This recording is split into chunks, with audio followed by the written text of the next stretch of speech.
The Okay. Columbian is pleased to welcome candidates for Port of Vancouver Commission position number 3. I believe.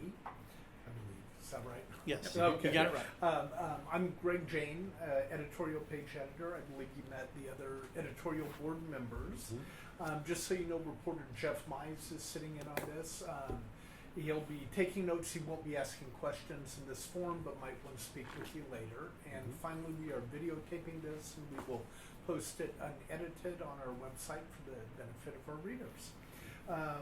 With that, take a moment or two. Please introduce yourselves, explain why you are running for this position, and then after that, we'll get on to specific policy questions. So Okay. we'll start with Dan. Okay, well, my interest in the port, well, I'm Dan Barnes. I've been a CPA for 39 years, semi-retired, kind of enjoying some of the things I do, some of the hobbies I have. But my interest in the port started probably 25 years ago when I was asked to take over a Sea Scout boat at the Sea Scout base over by the Portland airport. And we fixed up this horrible boat, and we started cruising up and down the river. And we would go east of the I-5 bridge, and you would see barges. And then you'd go west of the I-5 bridge, and you see the big cargo ships. And we watched them unload the cargo ships, and I'm sure that the Coast Guard had us on their map, because we would circle around some of these cargo ships and just see how large they were. And that's the first time I realized that we had a deep water port in Vancouver. And I watched it for a while, and when Jerry Oliver announced he wasn't going to run again, I thought, well, why not? It's a business. I've run businesses all my life. Why not step in and give it a try? So I decided to run, and that's how my interest began, and that's why I think I'm doing this. Great, thank you. Jack? Oh, well, thank you for doing this. I moved my family here about 35 years ago as a transfer with NHP, and got really involved in the community at that time. Over the years, I've worked on a whole bunch of different areas and served in office, a dozen years as city council and such. Many of those while I was working at HP, and so I have this blend of an interest both in business and in government. In HP, I spent almost 30 years there. I'm a retiree. I was an R&D manager, and my job was to develop and commercialize new technologies and products for global markets. But at the same time, I was really invested in this community, as my wife Sherry was and is, and so served in a lot of different ways. Well, I thought I was done at the end of my council term a couple of years ago, but then I saw that Jerry Oliver was leaving the port. And he did a great job, spent 12 years there, but he leaves a big hole. Between the two commissioners that are there, at the end of this year, they'll have 6 years experience between the two, one with 4 and one with 2. So I looked at that and said, okay, here's an opportunity I can make a difference. And that's what I've consistently done over the years. It's not about what I get out of it, it's what I can do to help move our community forward. And can I apply my skills? And in this case, it's business, it's government, it's representing people, all of those together. And so that's why I said, okay, this makes sense. I want to run for this office. Great, thank you. And we'll move on to some of the issues facing the port. Let's start with Terminal 1.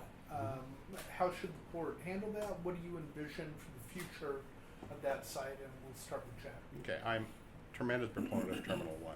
One of the things a lot of people don't realize is the Port of Vancouver is wholly within the city of Vancouver. So I've done a lot of work with the port over the years as a council member. Terminal 1 is a very unique opportunity. It's not going to be industrial land because it's a terrible place to put industry right in the urban core. It's going to be affected by whatever we do for addressing the I-5 bridge and its replacement and such. And so I believe they come up with a very good plan to make it more of a public-facing entity, so with the public market, public space, waterfront access, now the hotel down there, which really to me is it's kind of humorous in a way. That's how they started with the end of the quay. Okay, now they've got a new modern hotel going in, but there's a lot of questions about how you pay for that. And to me, that's the biggest question facing the port. It's probably on the order of $100 million to do that kind of a project. But I look at it that they have Terminal 5 where the loop track is that it has not been leased out, so there's an opportunity for revenue and profit there. They also have not raised taxes, property taxes, in 6 years, and so they have banked the property taxes. So there's an opportunity that there could be some tax applied to that for the public benefit, but I can get into this later. They have to be really careful how they do that, transparently and with the community's involvement. And we'll get into some more of those details later. Dan, what do you envision for Terminal 1? Terminal 1, I think, is a really marvelous thing to do. I mean, where the old Inn at the Quay is, I believe, is going to be an embark-disembark station for cruise ships that come in, which would really enhance tourism and enhance the entire downtown. I love the hotel. The two buildings to the north of where the Inn of the Quay is, office buildings that I'm not totally crazy about that, but that's okay. Retail space underneath, that's okay. What I really worry about is the parking. When you get down there and you see this area and what they're going to build, there's a very little parking. And I worry that someone needs to put some thought into how we're going to park down there. If this is going to be where people congregate, where people want to be, I hope there's a way to get there and park your car. Well, how would you recommend they address that? Well, I'm not sure. There needs to be probably parking in the back of those buildings where the railroad is, where the railroad berm is, to handle some of that. And, I'm not sure, because we're going to have a hard time getting, if it's a tourist destination for cruise ships, that's one thing. But if you and I want to drive down there and enjoy a night down there, it could be a little tricky because of the parking situation. I think I would want parking on the back of those buildings by the railroad berm to take care of that. What about with kind of the I-5 bridge being up in the air? Yeah. Does that delay the plans? How should the port go ahead and just go through with Well, this? I think the port needs to be very, very careful of what's going to happen with the bridge. I think that could change the face of that whole thing. Building this nice piece of property, you'd be bridge trolls is what you'd be is under the bridge. I worry about that. Bridge troll park. I worry that's a factor. So I almost want to go slow until we know what the bridge situation is going to be, because it would be a shame to build that up the way we want to build it and then end up looking at the bottom side of a bridge. And Jack, do you think the bridge situation calls for caution? I mean, it's clearly going to affect it. This is one of those really challenging areas when you're developing something, because if the answer is wait till the bridge is done, that project is going to be out there a decade or two. The plans that they have developed put part of the development underneath the bridge, the alignment that was used in Columbia River Crossing, but that portion is not active. It's more of the parking areas, it's the lower use. I really would be shocked to see if there's a different alignment for the I-5 bridge, because there was so much work that went into the Columbia River Crossing. Is it upstream, is it downstream, how is it located, where does it turn? And so I think it's a reasonable bet to say that's what it's going to look like. And you see the same thing, Ryan Hurley has a building going up. I mean, others are developing around that area. That in itself is going to constrain it to say it really has to be here, or you've got to plow a path through development. And so the sooner we get the bridge done, the better. Relative to the parking, there's an opportunity for some parking there, but I think the parking is going to be closer to the berm. There's been some proposals I've talked with developers about of making more parking back on the north side on the two lots, elevated in such a way that starts shielding from the noise and the visual aspect of the railroad berm. That's good. I acknowledge I don't see the port has fully developed how to do the parking, but I'll be honest, the city of Vancouver hasn't fully developed that either. The city is undergoing a transition right now, which is we don't want government buying parking garages and subsidizing long-term. Short-term to stimulate commerce is one thing. But for private industry to do that, you have to raise the rates up enough that it will pencil. But when you raise the rates up, people go, I don't like that. And so we're in this transition and learning of what it's like to be an urban core. That's going to directly affect the development of Terminal 1. And from what you've seen with Terminal 1, do you think, do the financials pencil out for the port? Not yet, because they don't have the money for it. But it's not what you encounter in a private business where they've got to go to the bank and borrow the money per se. This is done with a lot of partnership, and the city and the state. The state's brought forward, I think it's around $60 million because of the infrastructure that has to be put into there. And so that part is, I think, in good hands. If they understand how they're going to treat the water, what they've got to do for the hotel, for the ground stabilization.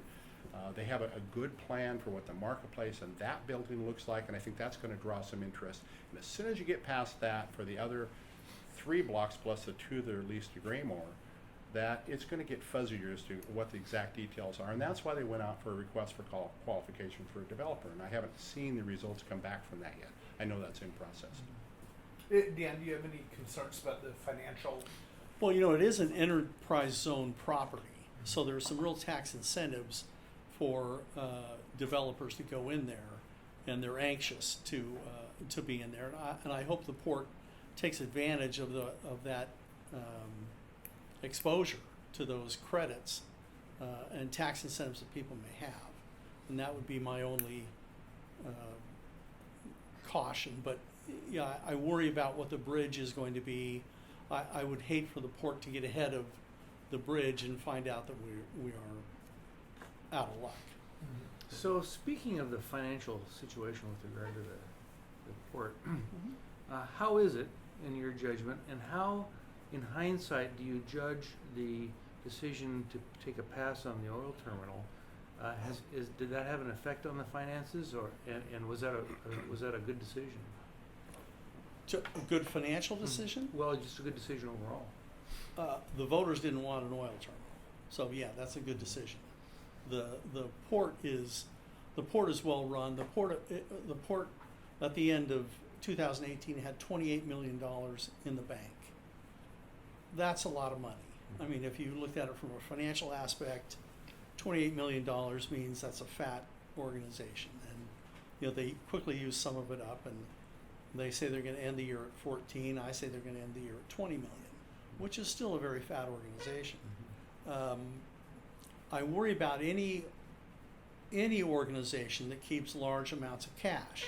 If you've run a business and you keep large amounts of cash in the till, you find yourself spending money on, and you know this, you start spending money on things you don't need or don't want. But, gee, we've got the money, let's go spend it. I would like to see the port take a little less in property taxes to give it back to the taxpayers. When you have $28 million in the bank, that's way too much. That's from my financial background, looking at that. But it seems to be well run. I think it's a little bit fat. And the oil, back to the oil terminal, taxpayers didn't want it. That's okay. My position is pretty well known on the oil terminal. I was very vocal in opposition when I was on council. I believe it did come with a financial impact to the port. Originally, they had been planning for BHP Billiton to be down there with potash. That's how they were going to get a return on their $250 million, our $250 million investment into the West Vancouver Freight Access Project. They've used part of that. I think they've used maybe a quarter to a third of that site. The rest is available, so it's not generating revenue. That's not good. But BHP Billiton was kind of the backstop for the oil terminal, and the oil terminal went away about the same time as BHP Billiton went down. I don't think they expected both to go away. So it does leave a hole in the finances, there's no doubt about that. But the port is not a private enterprise. It's not about the short-term profit, what have you done for me this quarter? It's about the long-term investments, and that's the long-term play. And so long-term, they'll get it, somebody to lease there. They're still, the revenue looks good, the profit looks good. They just released their economic analysis this week. All that looks good. So the financial fundamentals are there. I look at the port's cash revenue, the cash balance, as something very different.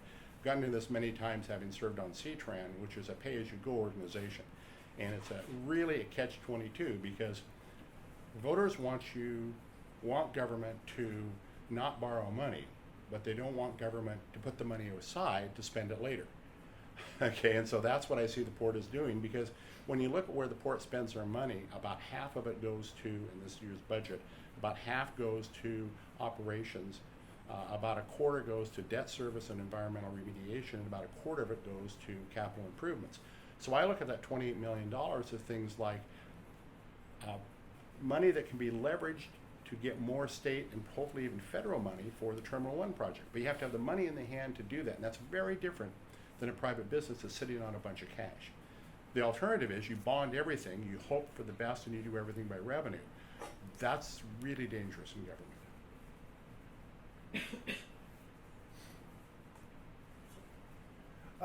And so where should they go with Terminal 5? I want to see them boy. go more toward minerals, or our port is a bulk and break bulk facility, and so Subaru. I found it fascinating when they released some numbers that said over the last 20 years, 1.3 million Subarus have gone through the port. Massive, but can we get another auto manufacturer in there? Something that would use some of the trains that, let me back up. The purpose of the loop track is to pull a very large train off of the main line, and so you'd have to break it down and everything. Who makes the best use of that? Okay, possibly auto, definitely grains, any kind of agricultural products, but I'm most interested in some of the minerals because they're pretty easy to ship safely, but yet they're large volume. I really believe in diversification, so I want to be careful that they don't get too heavy into one commodity. We're seeing that right now in the impacts of the tariffs on China, that if they made a big bet on China, this would not be a good time. So that's what I look at for that area. And again, it's going to be a large business. They're going to have to make an investment in buildings. They're going to use the marine front, and they're going to use the rail and also possibly the vehicular, the freight, into there. Who is that? It's somebody on Earth, not necessarily in the United States. Dan, what are your thoughts on Terminal 5? There's a lot of minerals in the U.S., in the western U.S., that are going to be needed for electric vehicles. And I'm hoping that we begin to mine copper and other concentrates that we could export. And they're going to be exported from somewhere. I mean, we have the minerals. They're going to go somewhere, and I would love for them to come through our port. And some of our customers on the port now are mineral exporters, and I would love to dovetail into that and pile some more on. How about coal? Not going to happen. You don't like coal? I don't like coal. Mhm. I don't like coal. Jack? I agree, it's not going to happen. There's a whole bunch of environmental issues around the coal, but I want to put that aside for the moment. It's a terrible business decision. Countries are getting out of coal. The port has an over 100-year history. Again, what I said a few minutes ago, it's the long-term view. Don't get into a business that's on the downside. Get something that's growing. Some of the renewable energy, some of the bio companies, biotechnologies, there's advanced manufacturing, any of those kind of things are on the upswing. That's what they need to be investing in. And given that long-term view, how is the trade war with China impacting the port, and what do you envision for that down the road? Again, the numbers they released, one of the meetings, the last couple, I found fascinating. That in May 2018, there was $40 million worth of import-export from our port into or out of China. Okay, in this May there was 400,000, so it dropped by a factor of 100. The good news is the port's diversified enough that it didn't hit the bottom line like that. But it's a big issue, and I think it's going to grow more. I don't think we've seen the full effect of that yet. I think there's enough change that's occurring in terms of subsidizing farmers and such that it's not impacting agriculture quite as much as we think. But my guess is that later on in 2020, when some of the subsidies are harder to pay and such, we're going to see more of an impact on our port and on the farmers. Dan, should the port be preparing for a continuation of the trade war, or how should the port address that? I think the port's addressing it as best they can now. The tariffs are on. China's the 800-pound gorilla for soybeans. We're not shipping soybeans anymore. The soybean farmers are stacking soybeans on their property, hoping it'll come back sometime soon. You know, I think tariffs are bad policy in general. I don't think this one has led to what they thought it would lead to. I think the farmers are being taken care of with subsidies. I think the secondary workers, you know, the transportation of soybeans and those things, I believe those guys are getting hurt a little bit. And they're not getting the subsidies that the farmers are getting. Is it going to keep up? I think what's happening is we're finding other markets for our products, and China's finding other markets to buy their products. But I think when hopefully soon the tariffs come off, I think you're going to see a massive export to China of soybeans. And I, you know, if I could wave my magic wand and get it to go away, I'd get it to go away. It would help us all a lot.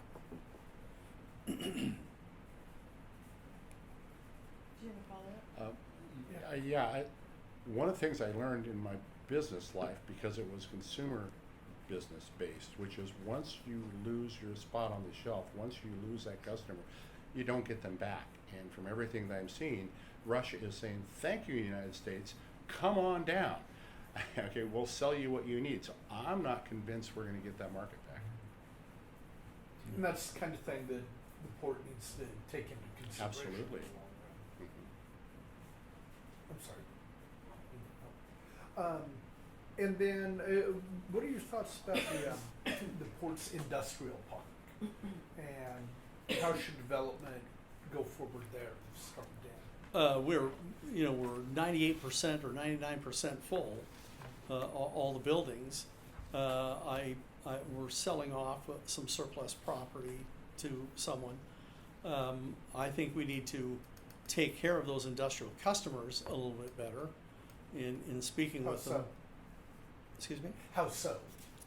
In speaking with them, they indicate sometimes they feel a little ignored by the port. And I think if you're going to market to somebody, that's who you market to, is your current customers. You guys probably know that. But we need to attract industries down there that conform with what we're trying to do. It's a great spot. We probably need to build more buildings if we're going to pursue a lot more industrial customers down there. Do they have much room for that? Yeah, they do. There's room. Yeah, but you also It- just said it's 98% full, right? Right now, yeah. Jack, thoughts on the industrial park? There's not a lot that can be done more on the marine side. They've got the 500 acres down near the Flushing Channel that does have some waterfront access, and so they can do some marine work there. It has a little problem. It needs to have something like 8 foot of soil added to it across 500 acres, which is a huge investment. So I think that maybe part of that could be used for industrial as a longer term growth. Right now, yes, they're leased out. There's I think about 13 acres left on the Centennial Business Park right now after they sell off these couple of acres. That's pretty much ready to go in terms of infrastructure. I think that they should continue to look at opportunities to acquire property around the area. I want to see more of that industrial development because, as I mentioned a couple of minutes ago, advanced manufacturing, biomedical, some of those markets that are on the upswing, they're not going to use the waterfront, but they definitely need industrial land. And some of them will need access, many or if not all will need access to vehicular freight on our roads. So the port's got to make more investments into that. Again, that's a partnership. I do agree that you take care of the tenants that you have and help them grow. Sunlight Supply is a perfect example. There was a meeting a couple of weeks ago where it was kind of like they're moving this one over to here, to here, to here, to here to try to make enough room because they wanted to expand, and ultimately they bought some other property on the north side. So I also have visited a number of ports around the area, and our port is on one extreme where they don't sell property, very rarely. On the other extreme, there's ports, Ridgefield is one where they acquire a lot of property, get it ready, and then they sell it off. Okay, so I think you need to ask that question long term. Are we making decisions not to sell some of the property that's adjacent to it because of a long history, or is that the right business decision? I've seen the board, I believe, do a very good job having that conversation. But I think you have the same conversation about, do you buy land? The Port District runs all the way from Philida up over WSUV and kind of diagonals down to Camas. So there's an opportunity to acquire property within the port and get involved in other industrial efforts. Now, I say that at the same time I want to be really careful, because Terminal 5 and Terminal 1 have priority, but again, this long-term view, the port can get more involved in industrial parks and more on the tech side. What would you think of that, Dan? Should I, the port- I think the port, its directive is to be more industrial. I'm not sure you're going to get chip makers or biotech industry to move down on the port, and I'm not sure that there's a shortage of properties that can handle those that we should be concerned about. I think our concern should be the industrial portion of the port. That's where we create the jobs. What about tourism development? You mentioned a little bit about American, I think it's American Empress is based at Terminal 1. So what should the port's role be in developing more tourism infrastructure there and also promoting tourism? Dan, you want to try it Sure. first? Well, I'm not sure, but if we have ships embarking and disembarking there on the terminal, I mean, there's some opportunities for the hotel there to be constantly full. There's opportunities to show them Fort Vancouver and Mount St. Helens. I mean, it would be a natural for those kinds of things. Hopefully we could develop some other tourism, and I don't know what that would be at this point. But some of the natural stuff is Fort Vancouver and the river itself. Jack, how about you? I think it's an area that the port needs to do, and I'm going to broaden tourism to also include our residents, because a lot of people are not aware that there's good waterfront access down there. A lot of people don't know there's an amphitheater that's being rebuilt and such. So, but that's really going to be around the Terminal 1 area. The rest is not going to have access to public or tourism, not the least of which is because of Homeland Security limitations. When we're getting into marine, we're getting into industrial. If we get into tech and some of those, they also have security issues. So to me, the port really is two businesses that way. So the tourism, I love the idea of having the cruise ships down there. I love the idea of having tourism from a visibility perspective, as when people come into Washington State, it is the entry to our state. But to me, that's secondary to what the port does. The port does waterfront and community access. That's really important. Tourism, I do agree that bringing people in so that they can see the rest of the assets that we have around the area, especially down through Officers Row and those kind of things, is really good. But I also don't see those as those really high-paying jobs in a lot of cases. And the main goal of the port is to create high-paying, durable jobs. Again, it's all going to be balanced, because it does also represent a form of diversification. Although tourism swings the hardest whenever there's changes in the economy, so I have to be careful with that. I have a question about Vancouver Lake. Mhm. Wasn't the port a partner in Habitat, which helped the flushing channel get installed Yes. a long time ago? Yes. And so is there a continuing obligation? I mean, do you envision the port being involved in the management of the lake? Now Can't- there's a new problem with the milfoil or whatever it's called. Is that a thing? Vancouver Lake is kind of interesting. That was kind of that kind of put a burr under my saddle when the Vancouver Lake showed up and asked for $50,000 to solve the milfoil problem down there at the lake, and that's to the point where I thought I would have asked harder questions of the people showing up asking for $50,000. They didn't ask who else turned you down. Why did they turn you down? They didn't ask, is this the last time you're coming back to ask for money? I mean, did the port, by giving that $50,000, become their responsibility to fund this? I was a little worried about that, and I just thought they should have asked harder questions. And probably the biggest question they should have asked is this in the budget? And do the taxpayers really want to do this? Because we're not spending port money, you're spending taxpayer money to clean this lake, to kill the milfoil in the lake. And it has so many other problems.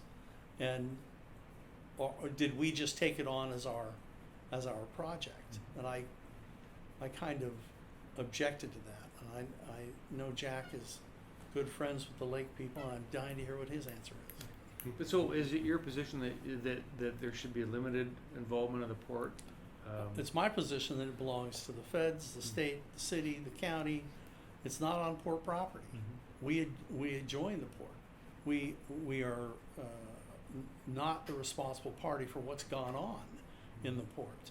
And when I talked to the Friends of Vancouver Lake, I said, why aren't you talking to the Columbia Land Trust? I mean, Columbia Land Trust has $13 million sitting around, 7.5 of which comes from the port. So why aren't you talking to them about giving you $50,000? And they had not even thought. $7.5 million of the Columbia Land Trust Yes. funds are Yes. port funds? Yes. Oh, what's this? So the Crane settlement. Remember the Okay. Crane settlement? No, Okay, I don't. No. Okay, so it makes my head explode when I think about Yeah. it. But apparently, to dredge the channel out there, the Mr. King, I believe it Oh, was. yeah. Remember this? Yeah.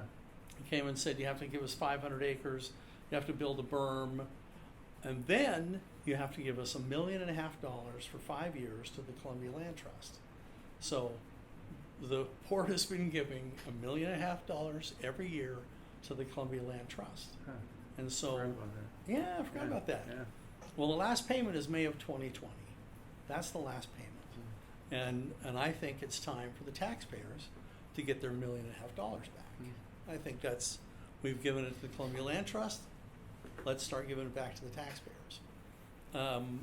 When the Friends of Vancouver Lake were talking to me, I said, why didn't you talk to them?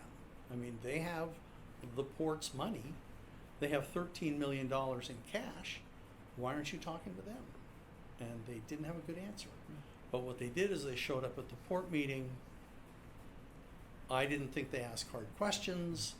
I think they didn't stand up for the taxpayers.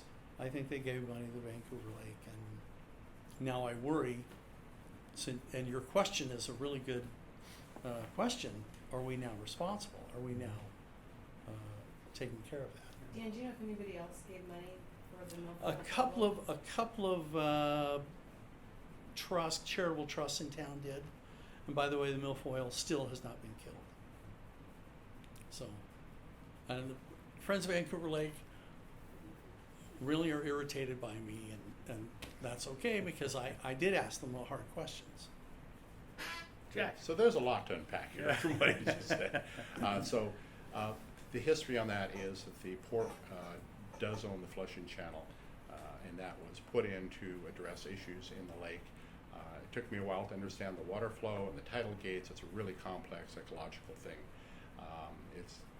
The lake itself gets impacted by runoff from Burnt Bridge Creek. The city's invested a lot in getting rid of septic tanks in that. But now we've got Lake River and Salmon Creek, and it all flows into that. But yet we don't have the springtime scouring of the lake that always happened before the dams went in, and so it just continually fills up and something has to be done. So the Flushing Channel went in. To me, when that happened and the port took ownership for that, the port became an integral player in Vancouver Lake.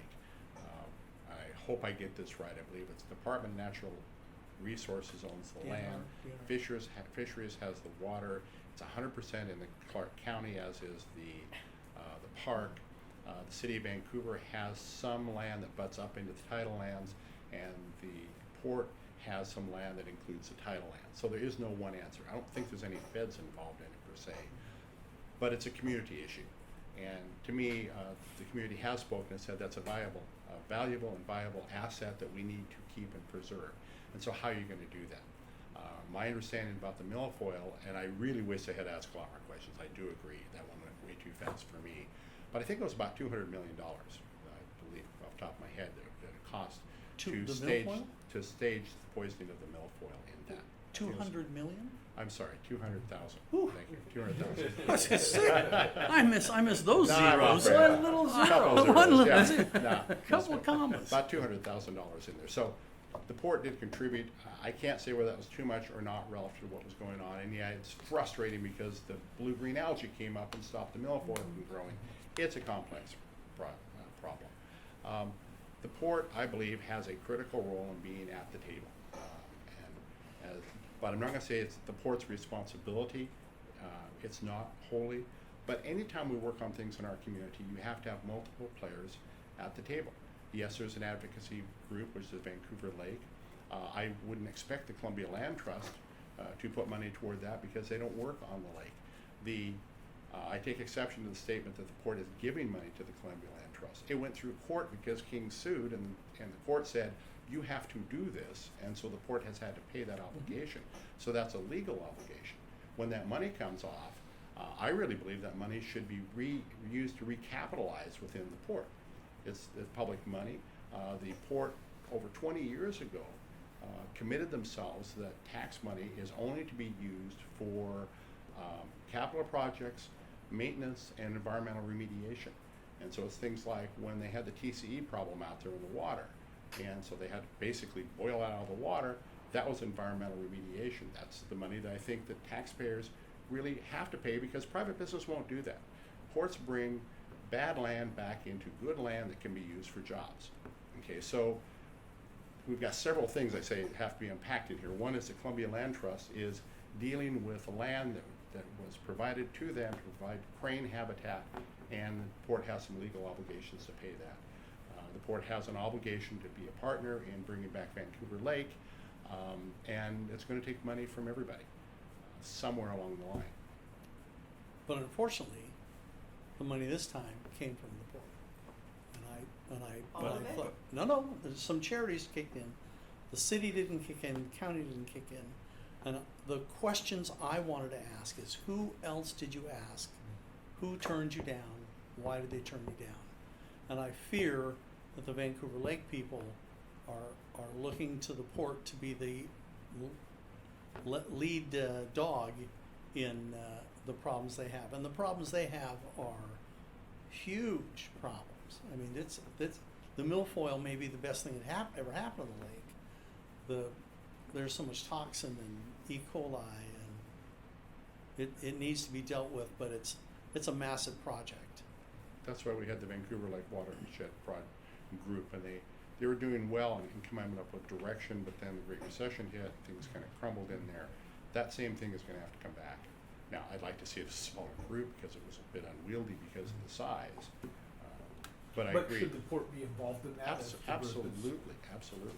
And again, I'm going to come back and state that for two reasons. One is the port has a flushing channel, and that's an integral part of it.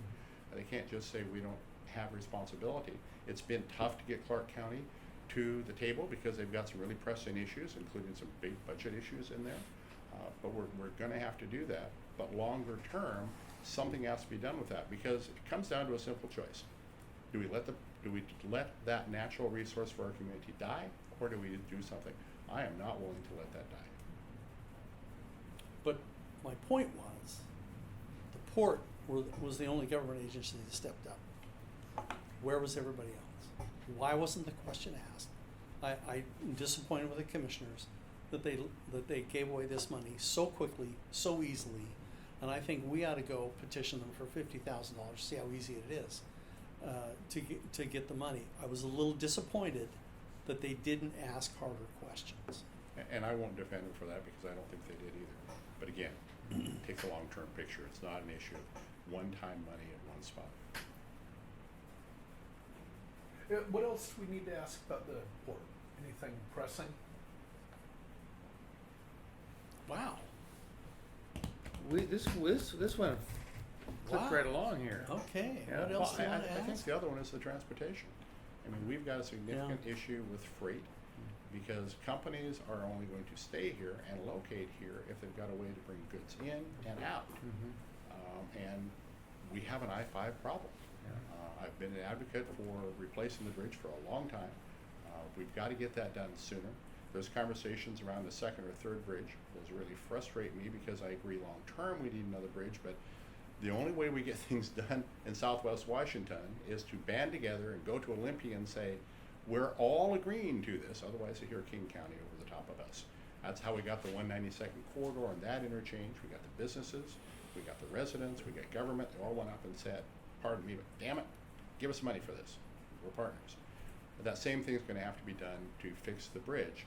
And the more that Olympia sees that we can't make up our own mind what we want, the less likely they are going to be the partner. And honestly, the same problem with Oregon. And so we've got to focus on that. And the other thing is that when you start talking about a second or third bridge, I argue there's no such thing as a second or third bridge. It's a second or third transportation corridor. So where are you going to put it? Because you're going to plow houses and businesses down when you do it. The port's going to be involved in that because the tenants are going to say, how are you fixing this? And the port cannot just stand back and say, well, it's somebody else's problem. It's integral to the long-term mission of the port. So if you, so when you say corridor, would that include the Columbia Crossings designated corridor as you consider that another corridor? No, because we have the I-5 corridor that goes down, connects to a bridge, and feeds on down to Portland. So that's in place. The land has been acquired. There's opportunity in there to widen I-5 in different places. But if you start talking about a bridge like downriver, like down by the port, how do you get to that? You go down 78th and Fruit Valley, that's industrial, you plow through that. You go through this middle of Vancouver, that's not good. Okay, let's look at the upstream. You go and you put one across Government Island, or north of Government Island, rather. You've got to go through Camas or Washougal. That's a new corridor. That's what I'm referring to. Because to make it work, you've got to pull traffic off of I-5 or 205, put it somewhere else, let it feed down, and then you get exactly the same problem when you get into Oregon. Is it a corridor through Sauvie Island? Is it a corridor through the airport? How do you answer those questions? And if we're trying to answer those, we're not answering the question, how do we get the bridge replaced? So you're saying whose houses do you knock down to build Interstate 605? Exactly. Yes. That's And eminent that's the domain is problem. just not popular with the public. Yeah. Keep away from my house, I don't care where else you build. But I also worry about the first day they put a cone on I-5. I mean, it's going to back up traffic forever. I mean, it's going to be 7 years of misery. And I don't know. Would you favor I-5 first, or do you think we need an additional? I don't know. The corridor is the problem. You know, where does it go? What happens? But I fear as they start to work on it, it is going to be totally. Remember the old Bay Bridge debacle though, and that collapsed? Yeah. And talk about putting a corridor on the back burner. Yeah. That was. Yeah. They figured that out. Yeah. There is It's a problem. Yeah, there's some misinformation though about how highways are constructed like that and bridges. If you look at what was proposed in the Columbia River Crossing Project, it had two bridges, and part of that was for constructability. Because you could build one span completely independent, never touch I-5. Okay, completely build it, and then tap I-5 into it, switch the traffic to it, and build the other one. But people tend to believe, without knowing how constructability is done, that you have to shut down lanes or do something else on I-5, and you don't. Well, I think people have the bitter memory of driving through Tacoma in the last, 25 years. Yeah. And they still haven't finished it. They still do the change lanes, and it's still a mess. I'm not going to defend what's up there. I'm just talking about, when Yeah. we're talking about a discrete bridge. Yeah. And we could go on Oh, yeah. about that, but We can and we have. yes, and we will again. I have a quick question. Have you run for office before? Never have. Okay. So, and you that mentioned okay? Sea Scouts as something that Yeah. you're involved in. Yeah. So what other involvement, as far as like community stuff or port meetings or? Oh, I've been going to the port meetings. I been involved in Boy Scouts, Sea Scouts. I coach chess at elementary schools. Anybody want? I'll bring some second graders down here to clean your clocks if you like. I've involved in some international organizations, Interweave Solutions. I just got back from Africa with them, and mainly I've been dealing with things that are non-political. But I look at the port, and the port has customers port has assets, liabilities, buildings, and it has competition. It's a business, and I thought that's what I've done for 39 years, is consult with people in business. I can read financial statements. I can actually read them and know what's in them. And I feel like my expertise would help the port. The port doesn't govern anybody. The port runs a business, and I'd like to see it run more efficiently. And that's why I'm here. And I'm sorry I've never run for office before. Oh, I'm sorry. That's a good You know, thing. But don't, Dan, I won't be ashamed of But that. Dan, you're leaving off that you're an elected official for the Republican Party. That's a PCO. Yeah, PCO. You've been on the ballot. Oh yeah. That's It not a shows big up on- deal. Shows up on the Clark County list Sure. of elected officials. But I've done a lot of volunteer things. Boy Scouts, Sea Scouts. Jack's kids were in my scout troop, so you know. So, okay, with that, give us is there anything you want to add for final pitch for why voters should support you? Okay, I think what we have in the port is a business. It is a business owned by the taxpayers of the district, and we should do our best to make sure it is efficient and runs well. And I believe my experience in running businesses for 39 years, I've owned businesses, bought businesses, sold businesses, owned real estate, leased real estate. I've done all the things the port does as far as what goes on in the port. I've done it for many years, and I feel my experience would be valuable there. I believe just being able to read financial statements is probably something, and ask hard questions about them. My pitch is I believe the port needs to ask harder questions. The commissioners need to ask harder questions. They don't work for the port, they work for the taxpayers, and I think they forgot that. I think most people in government positions forget that they work for the taxpayers. When you ask them who they work for and they say, I work for the city, the county, the port, and their elected officials, they're missing who they really work for. And I would work for the taxpayers. And then we also always ask, do you have any endorsements you would like to Oh, share? well, geez. Any- Paul Harris, Jerry Oliver, my wife, 5 kids, 19 grandkids. If you drive around town, you'll see my signs in people's yards, and they're the ones that endorse me. And that's Great, thank you. Jack, final pitch and any endorsements? So I view this first and foremost as a representation position. To me, it's less about the business side than it is representing the public. But I think to accurately represent the public, you really need to understand business, and you need to understand government. Government is different. It's a municipal corporation. It's governed by Open Public Meetings Act. It's governed by a whole bunch of laws that are unique to government.